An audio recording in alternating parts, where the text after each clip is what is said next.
The evening air carried the scent of garlic and fresh bread as people walked in and out of Bellini's restaurant. It was that magical hour when the sky turns deep blue and city lights begin to twinkle. Inside Bellini's, waiters in crisp white shirts moved between tables carrying steaming plates of pasta and pouring deep red wine into sparkling glasses. This wasn't just any restaurant. Bellini's was the kind of place where people saved up for months to celebrate birthdays and anniversaries. The kind of place where businessmen closed important deals and where you might spot a famous face tucked away in a corner booth. The soft lighting made everyone look their best. Candles flickered on every table, and the walls were lined with paintings of Italian countryside scenes. In the corner sat a beautiful black grand piano, silent now, waiting for the weekend when a professional pianist would play for the guests. Tony, the owner of Bellini's, stood near the entrance, greeting regular customers by name. He was a short man with salt and pepper hair and laugh lines around his eyes. He'd built this restaurant from nothing after coming to America 30 years ago, with only a suitcase and his grandmother's recipes. Now at 62, he ran the most respected Italian restaurant in the city. "Good evening, Judge Wilson. Your usual table is ready," Tony said, shaking hands with a tall man in an expensive suit. "And Mrs. Wilson, you look lovely tonight." The restaurant hummed with the pleasant sounds of clinking glasses, quiet conversation, and the occasional burst of laughter. The kitchen doors swung open and closed as plates of risotto, lasagna, and tiramisu made their way to hungry guests. It was just another busy Friday night until the front door opened, letting in a gust of cool air and a man nobody expected to see at Bellini's. He wasn't tall or short, fat or thin, just average height with a lean build. What made people glance his way was how out of place he seemed. His clothes were clean but worn thin in spots. His coat had clearly been mended several times, with slightly different colored thread visible at the elbow. His shoes were solid but scuffed. His face told a story of years spent outdoors, tanned and lined, but with bright eyes that seemed younger than the rest of him. The host at the front desk, a young man named Paul, approached with the practiced smile he gave to all guests. But his smile faltered as he took in the newcomer's appearance. "Can I help you, sir?" Paul asked, his voice polite but cooler than the one he used for regular customers. The stranger cleared his throat. "I was wondering," he began, his voice soft but clear. There was a slight accent there, hard to place. "I was wondering if I could play your piano." Paul blinked. "I'm sorry, the piano is only used by our weekend musician. We don't allow guests to play." The man nodded as if he'd expected this answer. "I understand. But I haven't eaten in 2 days." He didn't say it dramatically or with self-pity, just a simple statement of fact. "I can't pay with money, but I can play your piano for the dinner rush, in exchange for a meal." A few nearby guests had begun to notice the conversation. A woman at the closest table whispered something to her husband. The bartender slowed his mixing to listen. Paul shifted uncomfortably. "Sir, I'm afraid that's not possible. Perhaps you might try the community kitchen on 5th Street. They serve hot meals every evening." The man didn't move. There was a quiet dignity in how he stood, not begging, not demanding. "Just 30 minutes, he said.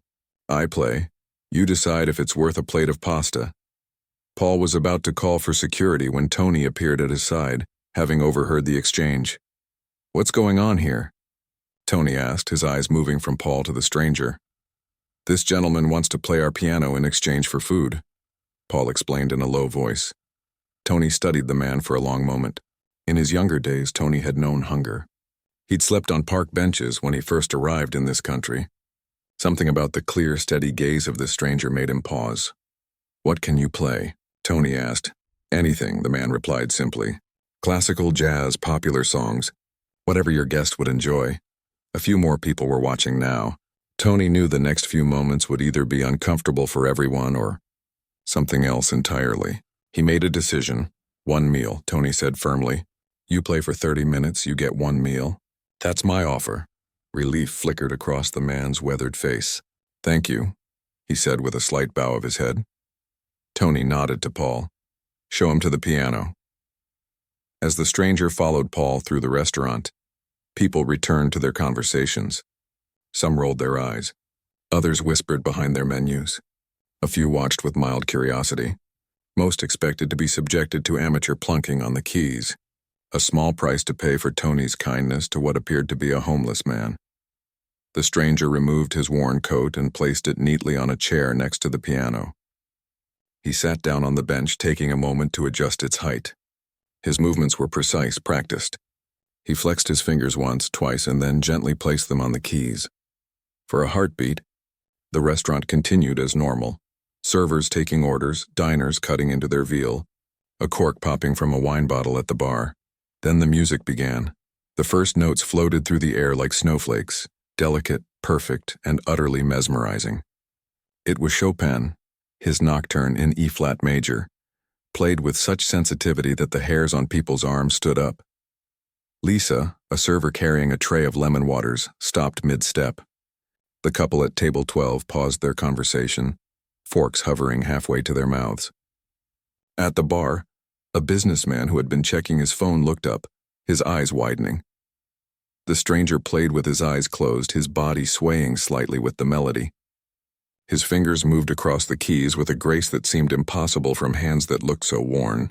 Each note was perfectly weighted, each phrase shaped with the kind of musicality that can't be taught. This was not the playing of someone who had learned a few songs to impress friends at parties. This was not even the playing of the restaurant's weekend pianist who was skilled and professional. This was something else entirely. This was mastery. By the time the piece transitioned seamlessly into Debussy's Clair de Lune, conversations throughout the restaurant had ceased. The waitstaff stood along the walls, trays lowered, listening. In the kitchen, the clatter of pots and pans had quieted as the cooks peered through the service window. A woman at a corner table dabbed at her eyes with a napkin. An elderly man near the front leaned forward in his chair, his expression one of disbelief and wonder. The music filled every corner of the restaurant, transforming the space. It spoke of moonlight on water, of beauty and loss and hope. The stranger's face as he played was transformed too. The lines seemed to soften and a gentle smile played at the corners of his mouth. This was clearly more than a performance for a meal. This was a man reconnecting with something he loved. Tony stood by the bar, watching as his upscale clientele, the lawyers and doctors and business owners who kept his restaurant thriving, sat captivated by this shabby stranger who had walked in off the street. He'd seen many things in his decades of running restaurants, but nothing quite like this. When the Debussy piece ended, there was a moment of complete silence. Then, as if remembering where they were, the diners burst into spontaneous applause. The stranger opened his eyes, seeming almost surprised to find himself in a restaurant with an audience. He gave a small nod of acknowledgement and, without pausing, began to play again. This time it was Gershwin's Rhapsody in Blue, his fingers dancing across the keys with both technical brilliance and joyful abandon. Somehow, on just the piano, he managed to convey the full spirit of the orchestral piece, the playfulness, the blues influences, the distinctly American energy of it. As he played, whispers began to circulate among the tables. Who is he? Where did he come from? Why would someone with that talent be hungry? A young couple who had been celebrating their engagement asked their server to send a glass of wine to the pianist. An older woman who dined alone every Friday night moved to a table closer to the piano, her food forgotten as she watched the stranger's hands. In the kitchen, the head chef, known for his temper and perfectionism, had stopped shouting orders. He stood watching through the service window, a spoon still in his hand, tomato sauce dripping unnoticed onto his white coat. Tony made his way over to Paul, who stood open-mouthed near the host stand. "I've never heard anything like it," Paul whispered. "Neither have I," Tony admitted, "and I once heard Horowitz play at Carnegie Hall." The music continued to fill the restaurant, each piece flowing into the next. The stranger seemed to sense the mood of the room, adjusting his selections to maintain the spell he had cast. After the Gershwin came a heart-wrenching rendition of Schubert's Serenade, followed by a playful Mozart sonata that brought smiles to every face. The 30 minutes Tony had agreed to came and went, but no one thought to mention it. The stranger played on, and everyone, from the dishwashers who had snuck out of the kitchen to listen, to the wealthy regulars who frequented the city's symphony hall, understood they were witnessing something extraordinary. As the clock approached 9, the stranger began what would be his final piece of the impromptu concert, Rachmaninoff's Piano Concerto No. 2. Even without an orchestra behind him, the music was powerful, emotional, and performed with astonishing technical skill. No one in Bellini's restaurant that night would ever forget how a simple request to play for food had turned into one of the most unexpected and magical evenings of their lives. And as the stranger's hands danced across the keys, the question hung in the air, unspoken but on everyone's mind. Who was this man and what was his story? The last notes of Rachmaninoff hung in the air like a spell no one wanted broken. For a moment, the entire restaurant remained perfectly still. Then as the sound faded, people began to stir, blinking as if waking from a dream. The applause started with one person, then spread like wildfire until the whole restaurant thundered with it. Some people stood, others whistled or called out "Bravo!" The stranger at the piano gave a small, almost shy nod, his hands now resting quietly in his lap. Tony was the first to approach him. "That was incredible," he said, struggling to find words big enough to match what they'd all just experienced. "I've never heard anything like it." The stranger looked up with tired eyes. "Thank you for the opportunity. Your meal is ready," Tony said. "But first, everyone wants to know, what's your name?" The man hesitated as if weighing something in his mind. "Peter," he finally said. Just one word, offering nothing more. Tony led Peter to a table that had been specially prepared near the kitchen, the best food the chef could quickly put together. A steaming plate of handmade ravioli and brown butter sage sauce, fresh bread still warm from the oven, a glass of the restaurant's finest red wine, and a small dish of olive oil with a swirl of balsamic vinegar. As Peter sat down, he looked overwhelmed by the spread before him. He picked up his fork with hands that had just created magic across 88 keys, and now they trembled slightly. He took a bite of the ravioli and closed his eyes, savoring it like a man who had forgotten what good food tasted like. The restaurant had returned to its normal rhythm, but it wasn't the same as before. Conversations were livelier, more animated. Everyone was talking about the mysterious pianist. Theories spread from table to table. Some thought he must be a music professor fallen on hard times. Others guessed he was a retired performer. A few wondered if he might be a famous musician in disguise. At a corner table sat an elderly man with a cane propped against his chair. He hadn't taken his eyes off Peter since the music began. Now he watched as Peter ate, his bushy white eyebrows drawn together in concentration. Slowly the old man stood up, waved away his companion's offer of help, and made his way across the restaurant. Tony saw him coming and stepped forward. "Professor Thompson, is everything all right?" The old man, Professor Thompson, didn't answer Tony directly. Instead, he stopped a few feet from Peter's table and said in a voice that carried more strength than his frail body suggested, "Tchaikovsky's Piano Concerto No. 1. Peter's fork stopped halfway to his mouth. His shoulders stiffened. "Moscow, 1991, Professor Thompson continued. "I was there for the International Tchaikovsky competition. I was a judge. You played Tchaikovsky's Piano Concerto No. 1 in the final round. It was the performance of a lifetime." Peter slowly set his fork down and turned to face the old professor. The restaurant had gone quiet again, everyone straining to hear. "You've made a mistake," Peter said softly. "I don't know what you're talking about." But Professor Thompson was already shaking his head. "No mistake. I never forget a musician, especially not one like you." He moved closer, leaning on his cane. "You won first prize, the youngest winner in the competition's history, and then at the height of your promise you vanished." His voice dropped to almost a whisper. "We thought you were dead." The silence in the restaurant was absolute. Even the kitchen staff had stopped working to listen. Peter sat frozen, his face unreadable. "It's you, isn't it?" Professor Thompson pressed. "You're Pavel Sokolov." At the mention of this name, Peter's face changed. Something crumpled behind his eyes. He looked down at his hands, pianist's hands even now, despite the calluses and small scars they'd collected over the years.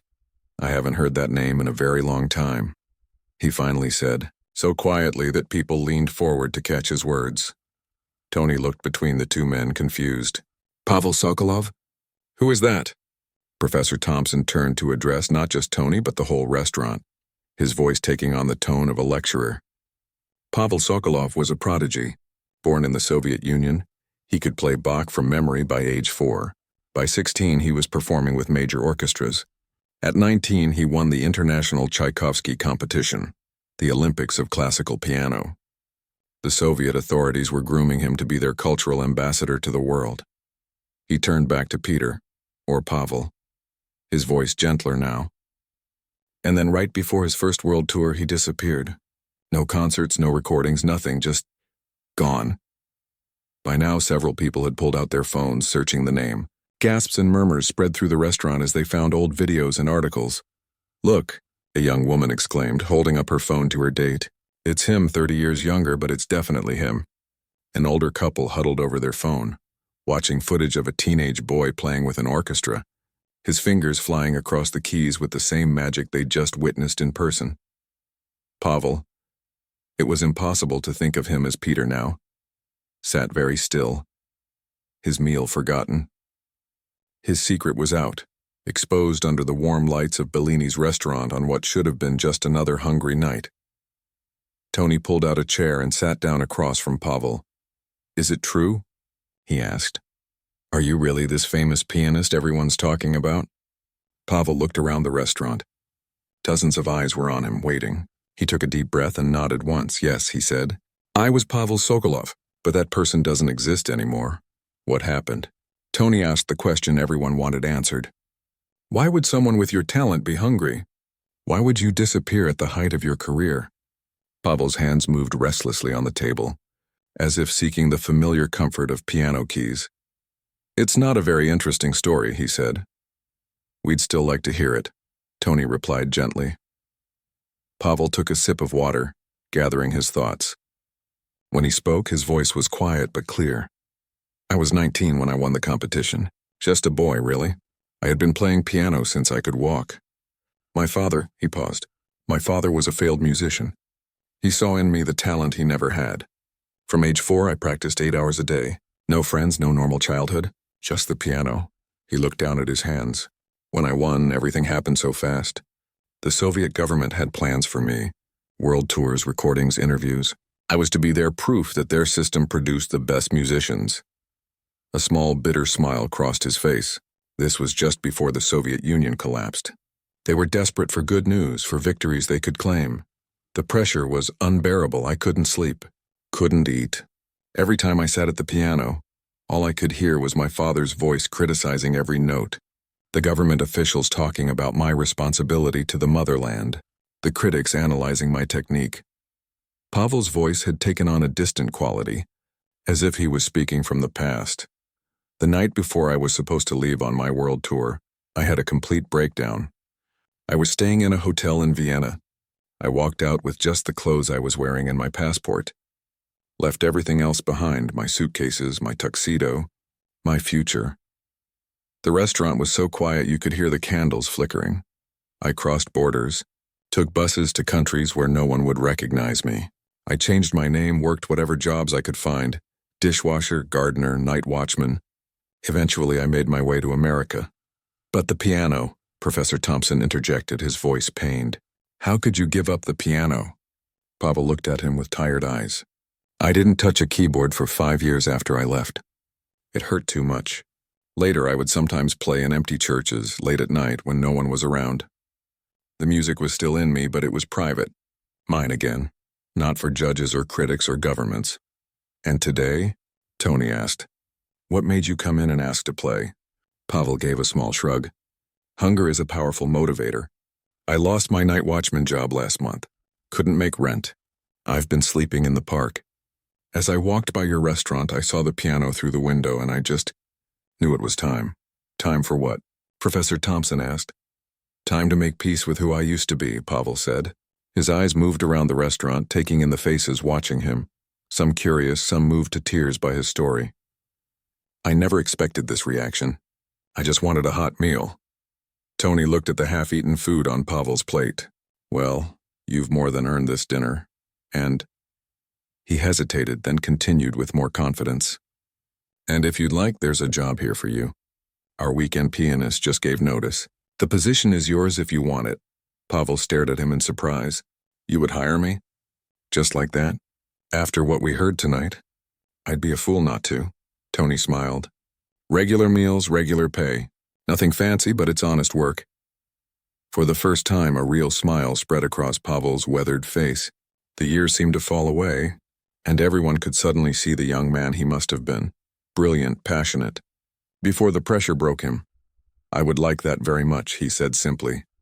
Professor Thompson cleared his throat. The community college where I teach could also use a piano instructor. Part team. No pressure. Just sharing your gift with students who would appreciate it. Pavel looked overwhelmed by these unexpected offers. Not fame or concert halls, but simple work doing what he loved. I don't know what to say, he admitted. Say yes, Tony suggested, and then finish your dinner. Tomorrow we'll figure out the details. As Pavel turned back to his meal, the restaurant gradually returned to its normal hum of conversation, though now with an electric undercurrent of excitement. Everyone there knew they had witnessed something extraordinary. Not just a stunning performance, but a man stepping out of hiding and back into his true self. And as Pavel took another bite of the ravioli, something had changed in how he held himself. His shoulders weren't as hunched, his eyes weren't as guarded. The weight of 30 years of secrets had begun to lift one note at a time.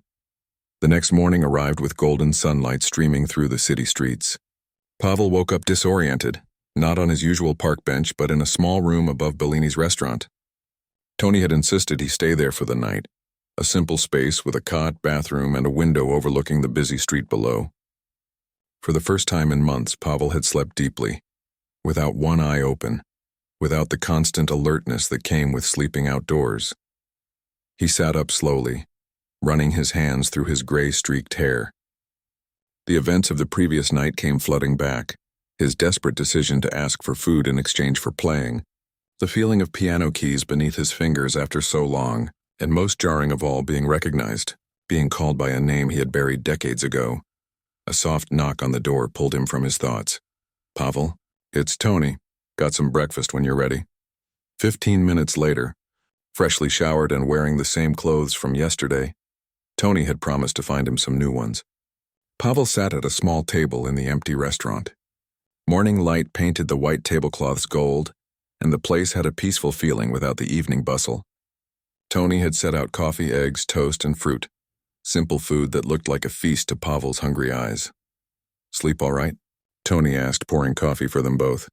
Pavel nodded, taking a grateful sip. Better than I have in a long time. Thank you. Tony sat across from him, his kind face serious. I meant what I said last night about the job. Weekend pianist to start, but we could add more nights if it works out. Plus, I need help around the restaurant during the week. Nothing complicated, just setting tables, some basic prep work.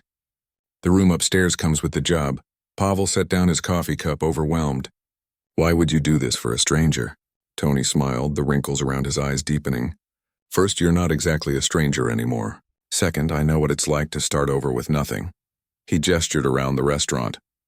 When I came to this country, I washed dishes for 3 years before I could save enough for my first small pizza place. Everyone needs a chance sometimes. As they finished breakfast, the restaurant's phone rang. Tony answered it, his eyebrows rising higher with each moment of the conversation. When he hung up, he turned to Pavel with an astonished expression. That was the local newspaper. Someone posted a video of you playing last night. It's going viral, as the kids say. They want to interview you. Pavel's face drained of color. A video? No, I don't want that. I don't want attention. I told them no comment for now, Tony reassured him. But Pavel, you might not have a choice about the attention. Social media and all that, it spreads fast these days. Before Pavel could respond, the front door chimed despite the closed sign hanging there. Professor Thompson walked in, leaning heavily on his cane but moving with purpose. He wasn't alone. A tall, elegant woman in her 60s accompanied him, her silver hair pulled back in a neat bun, her posture suggesting years of discipline. I hope you don't mind the early visit, Professor Thompson said. But after last night, I couldn't wait. He turned to the woman beside him. This is Director Chen of the City Conservatory of Music. We were colleagues at the competition where you won. Pavel stood slowly, his breakfast forgotten. Director Chen stepped forward, her eyes studying his face intently. It really is you, she said softly. I would recognize those hands anywhere, even after all this time. Pavel unconsciously curled his fingers inward, as if to hide them. When Robert called me last night, I didn't believe him. Director Chen continued. Pavel Sokolov alive and here in our city? The boy who made Rachmaninoff cry out from the piano? She shook her head in wonder. We all thought you were dead. Pavel's voice was rough when he finally spoke. In many ways I was. Director Chen motioned to the chairs. May we sit? I have a proposition that I think you should hear. The four of them gathered around the table. Tony quietly brought more coffee while Director Chen laid out her idea. Our conservatory's annual benefit concert is in 2 weeks, she explained. It raises scholarship money for talented students who can't afford tuition. We were going to feature faculty performances, but... She leaned forward, her eyes intense. Pavel, if you would agree to play just one piece, it would transform the event. People would pay triple the usual ticket price just to hear the return of Pavel Sokolov. Pavel was already shaking his head before she finished. No concerts. I'm not that person anymore. I can't handle that pressure again.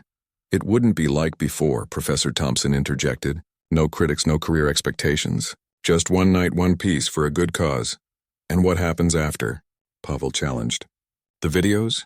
The attention, the questions about where I've been, why I disappeared? The music world has a long memory. They won't just let me play and walk away. Director Chen studied him thoughtfully. You're right. There would be attention. But there's a difference between the attention that comes with helping young musicians and the pressure of a professional career. You could set boundaries.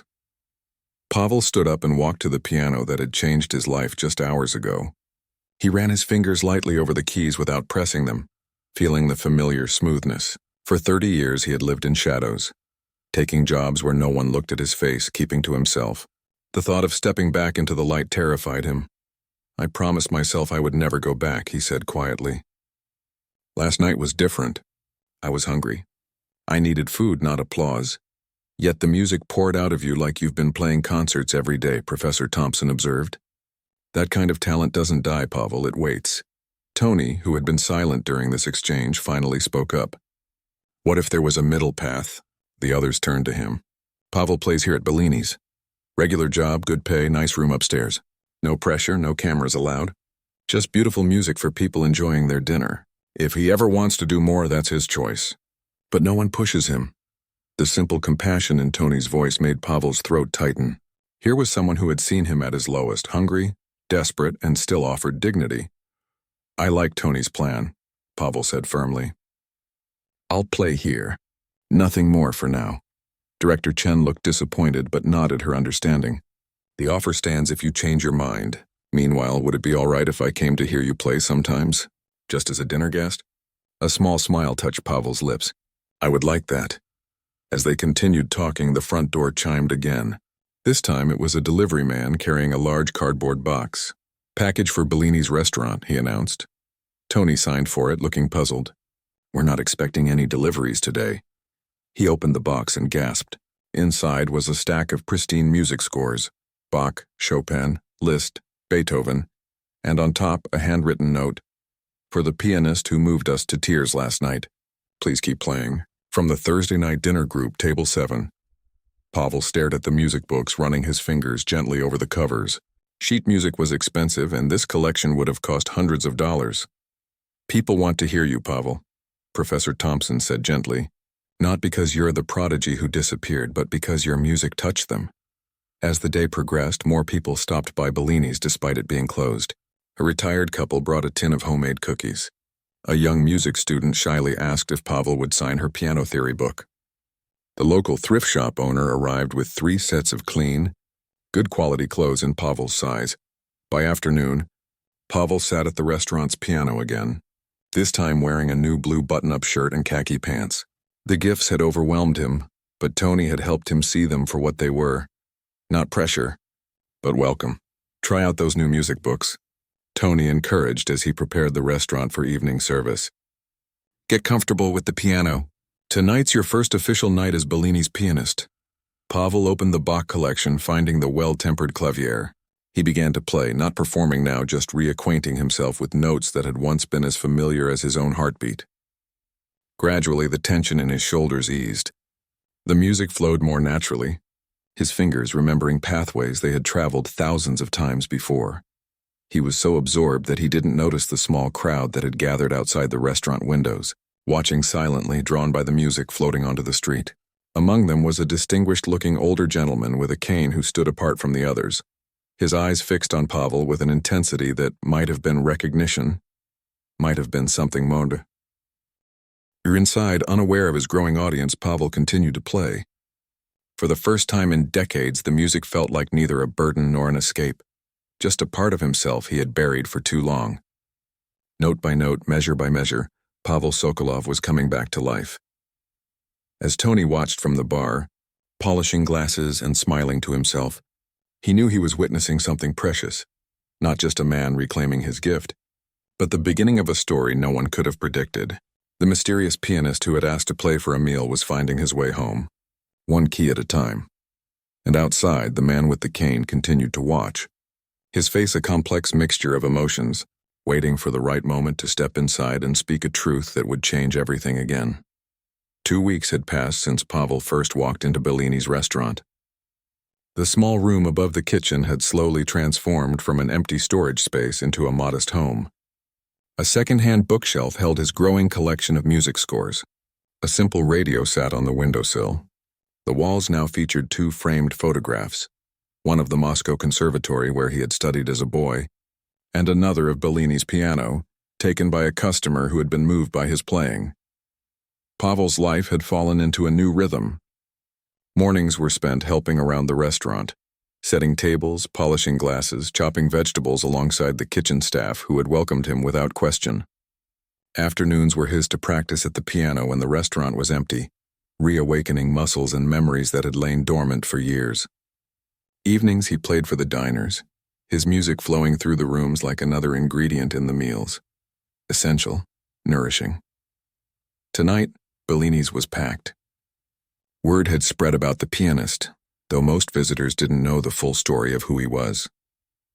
They just knew that something special happened when they ate at Bellini's on the nights, when the quiet man with weathered hands played the piano.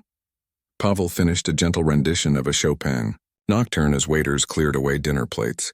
He flexed his fingers, still building back the stamina he once had. Playing for hours was harder now in his 50s than it had been in his youth.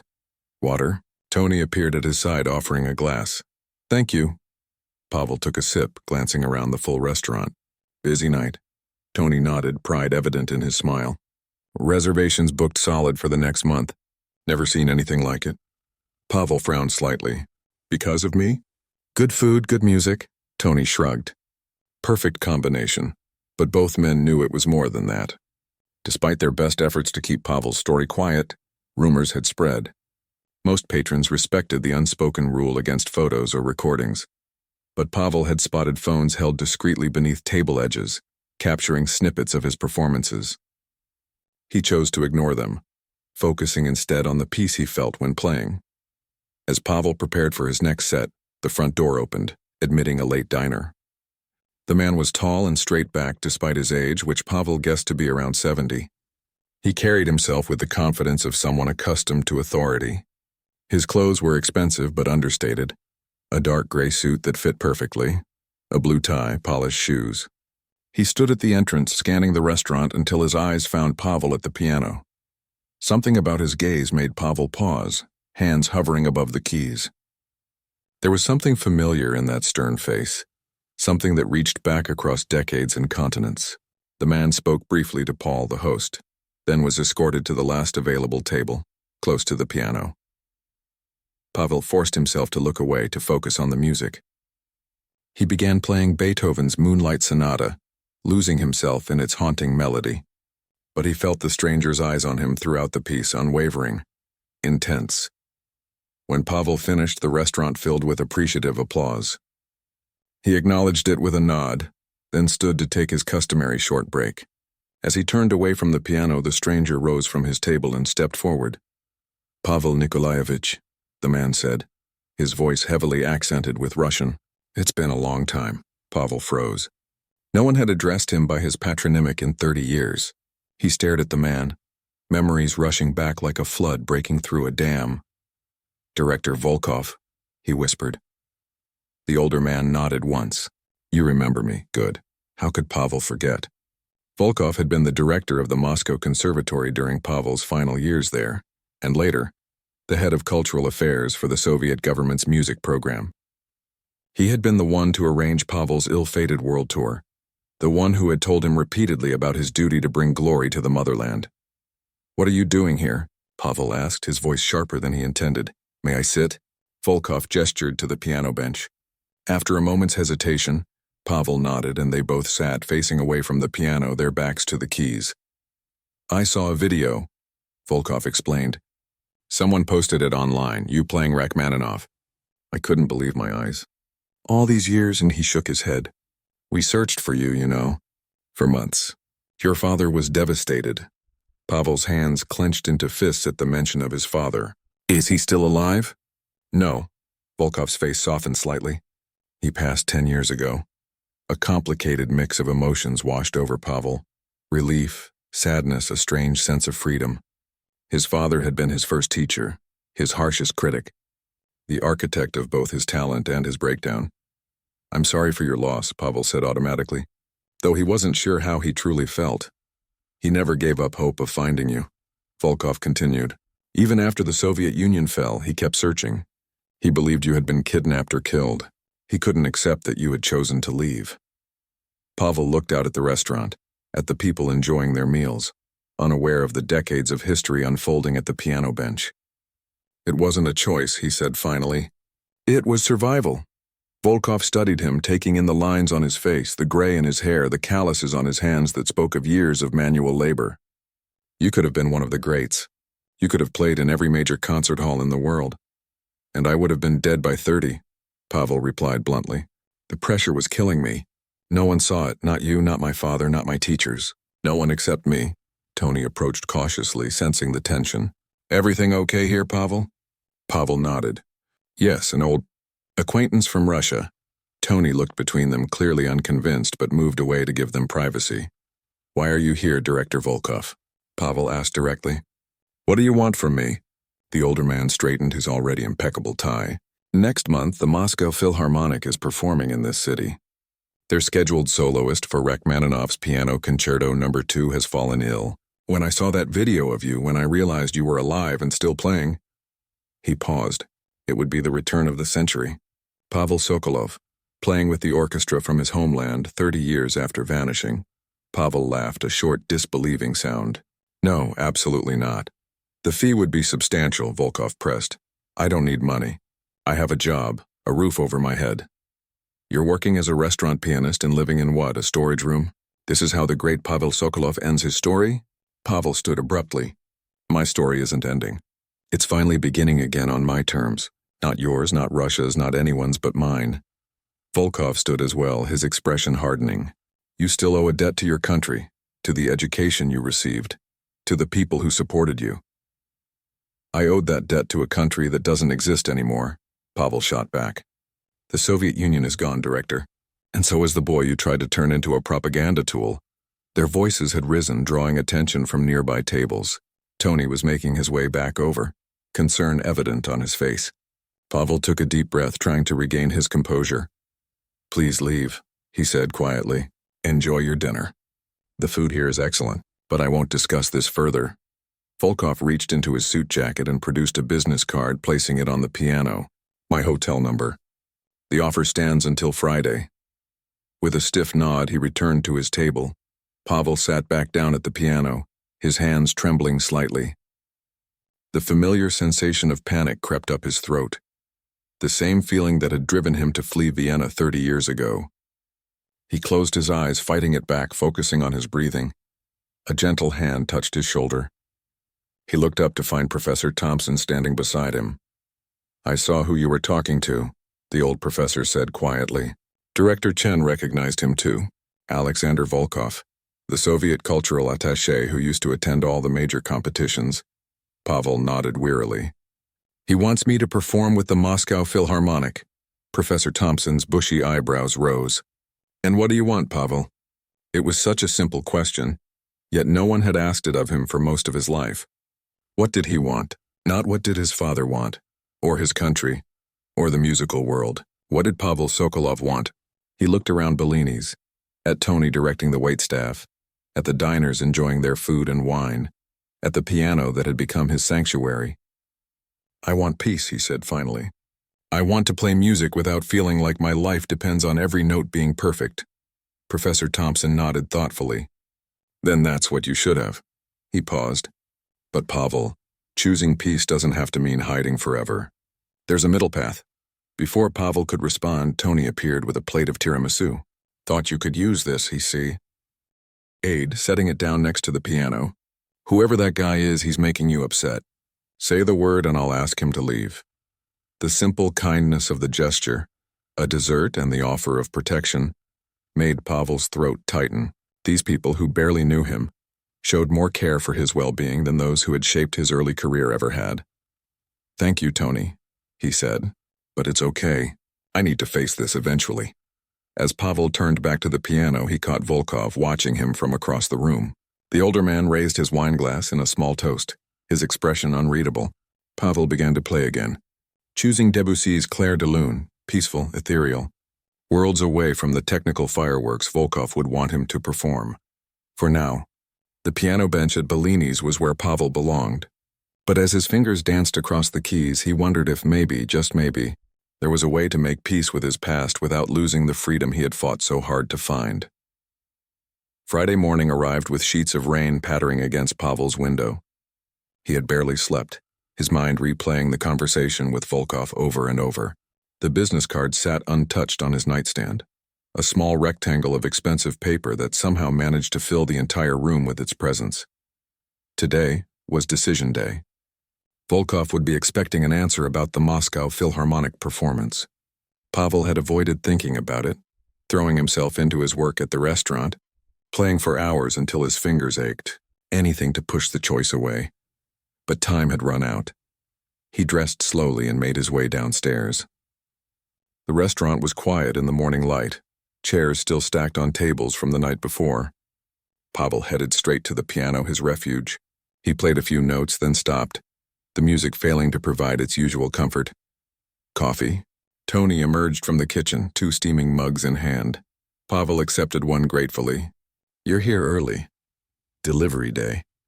Tony shrugged, settling into a chair across from the piano. You look like you haven't slept. I haven't. Pavel sipped the strong coffee. Volkov expects my answer today. Tony nodded, unsurprised. The two men had grown comfortable with each other over the past weeks, developing the easy shorthand of friendship. And what will you tell him? Pavel ran his fingers along the piano keys without pressing them down. I don't know. What's holding you back? Tony asked.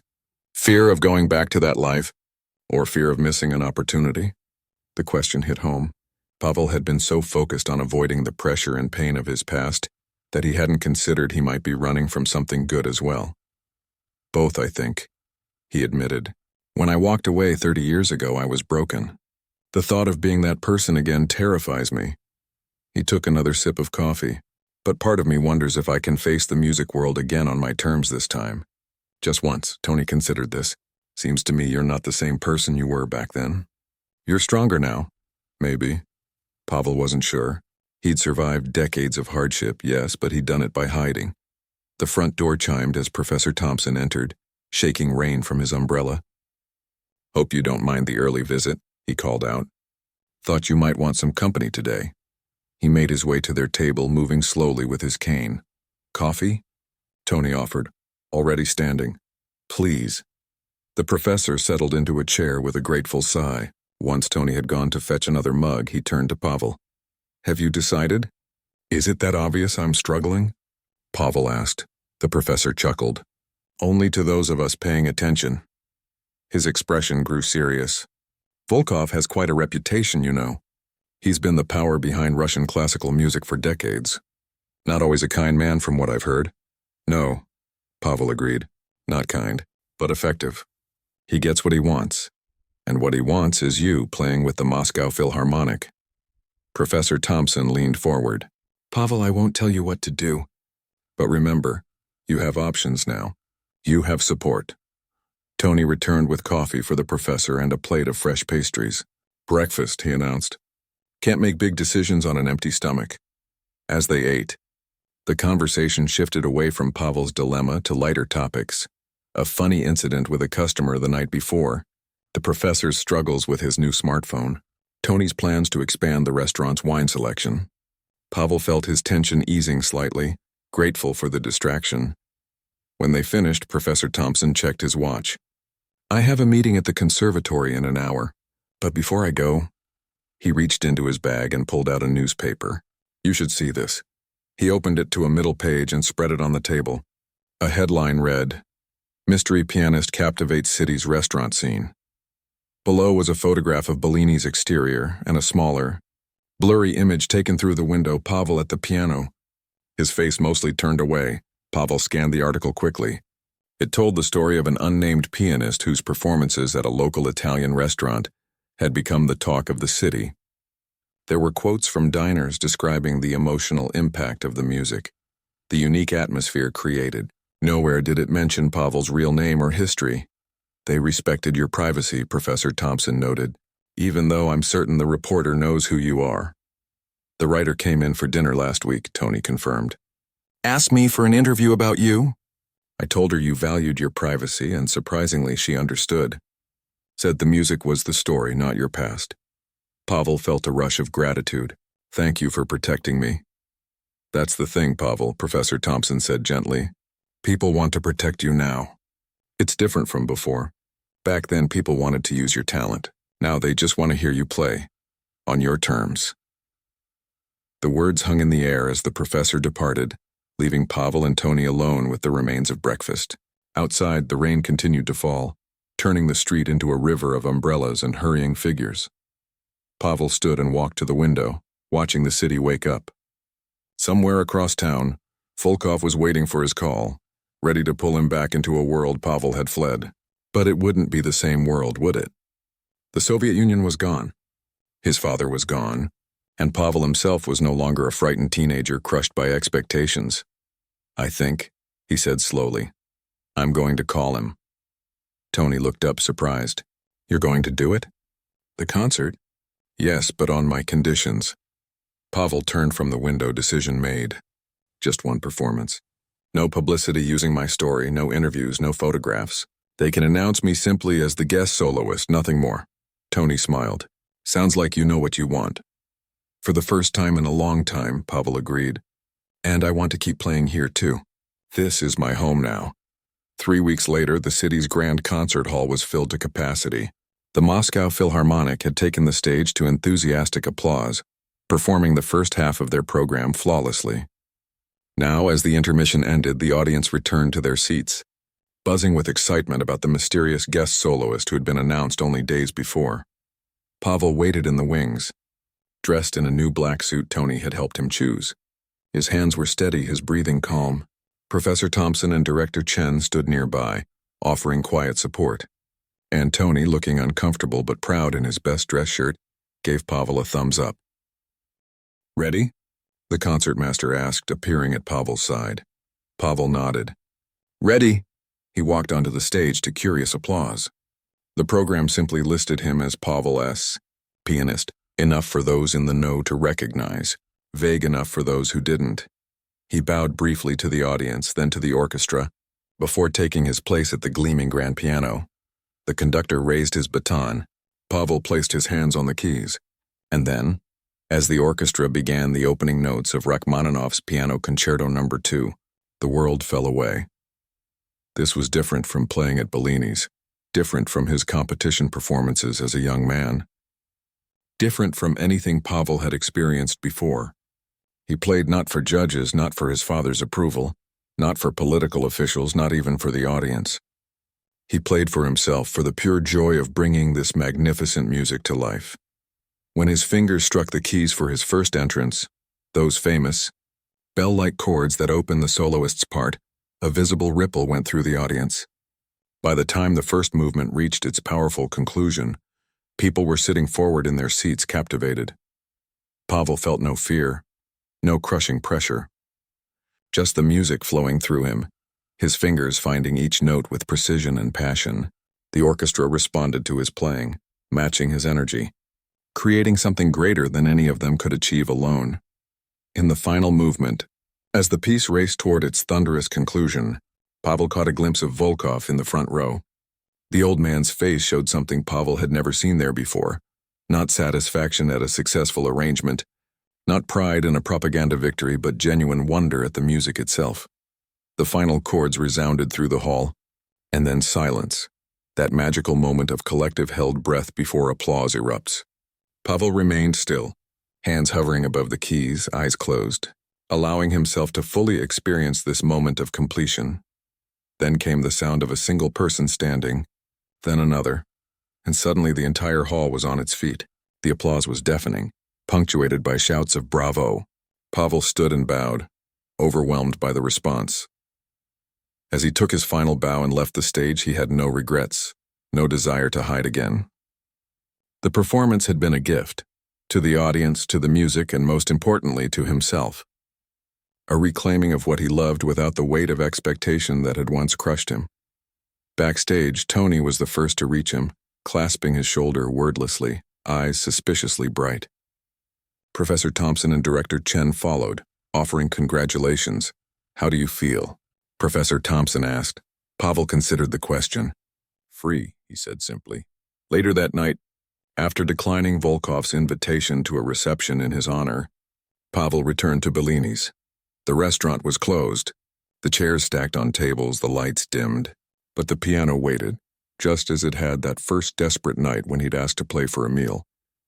He sat down and placed his hands on the keys. The grand concert hall piano had been magnificent, but this one, with its slightly worn keys and familiar touch, felt like home. Pavel began to play, not Rachmaninoff or Chopin or any of the other composers from his past. Instead, his fingers found a new melody, something that had been forming in his mind during these weeks of rediscovery, his own music finally ready to be heard. As the notes filled the empty restaurant, Pavel knew with absolute certainty that he had found his path forward. Not a return to his old life, not a complete rejection of his gifts, but something new, a life where music was neither a burden nor an escape, but simply a joy to be shared. And that, after all, was worth far more than applause.